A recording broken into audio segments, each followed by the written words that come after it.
If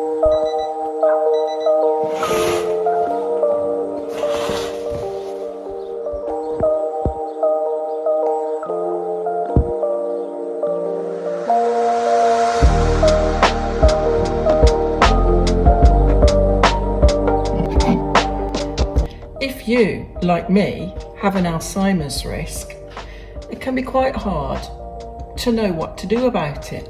I mean, so much information on it, it can be hard to even know where to start. Especially if we want to build health proactively.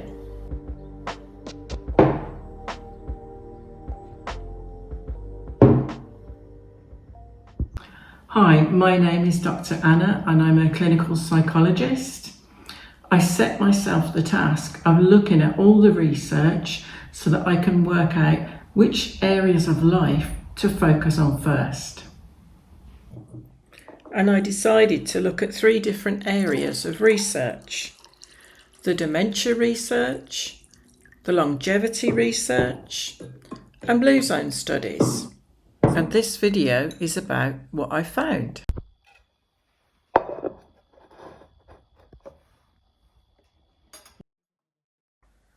Well, I looked at the worldwide dementia research over the last 10 to 15 years, and the most useful study I found was a landmark study which was conducted in Finland. The study is called the Finger Study, and it has been found to be so important that has been used to influence further research across the world, including all the following countries: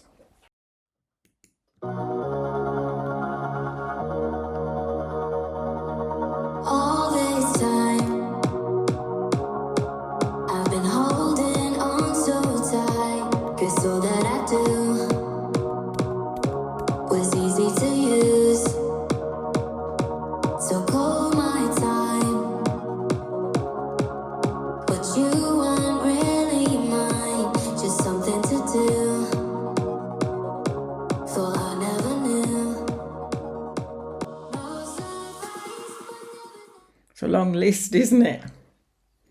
What I liked about this study, and I'll leave a link in the description if you want to look at it, is that it focused upon everyday life.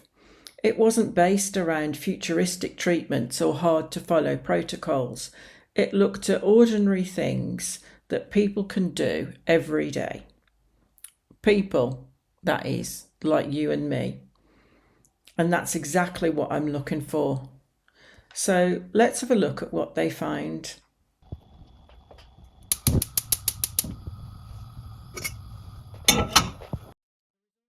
What the results found was an interplay of lifestyle factors led to the best results.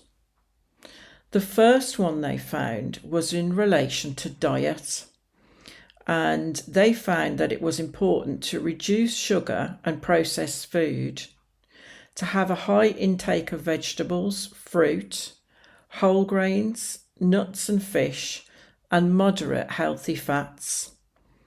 It wasn't extreme or restrictive. It was about improving nutritional quality, protein intake, and having a regular meal structure.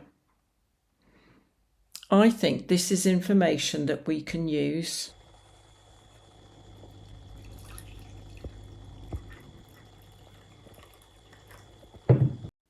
Let's make this domain 1. And whilst we're at it, let's add hydration on it as well. So here it is, domain 1, nutrition and hydration. The second major finding from the Finger Study was the importance of exercise and movement.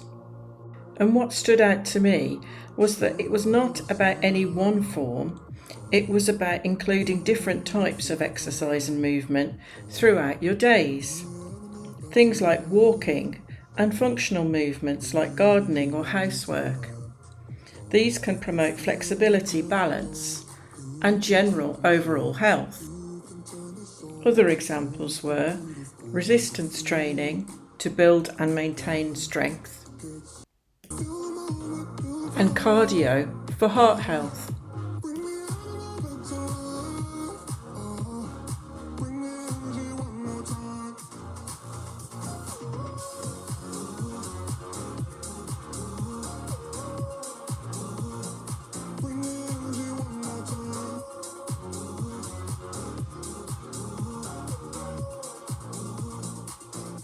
And so this is our domain 2, exercise and movement.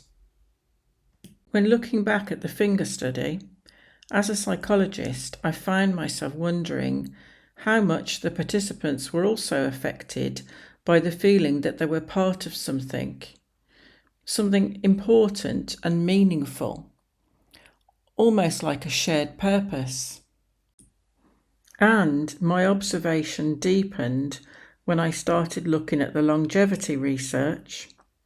I found a major study from Harvard which had been going for 85 years, and it's found that the quality of our relationships appears to strongly influence our health and our happiness over time.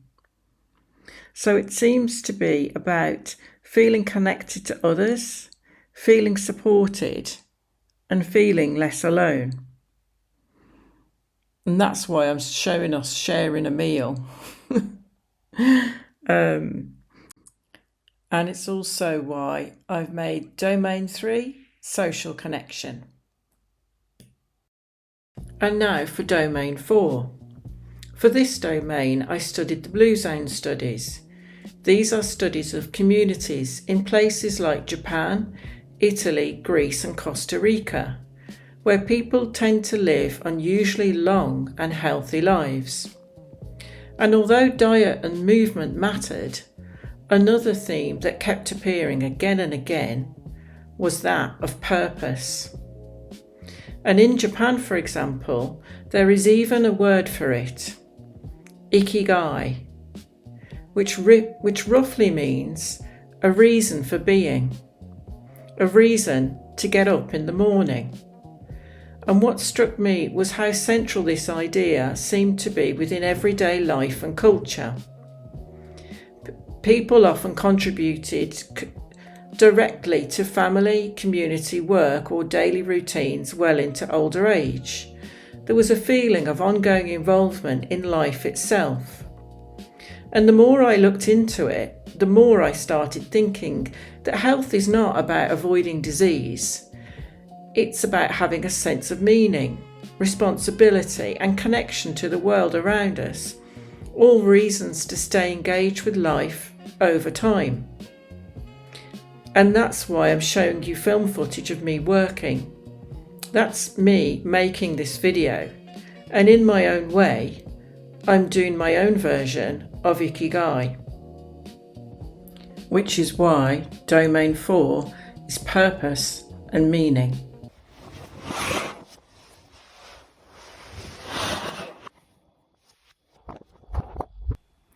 And that brings us to domain 5, sleep.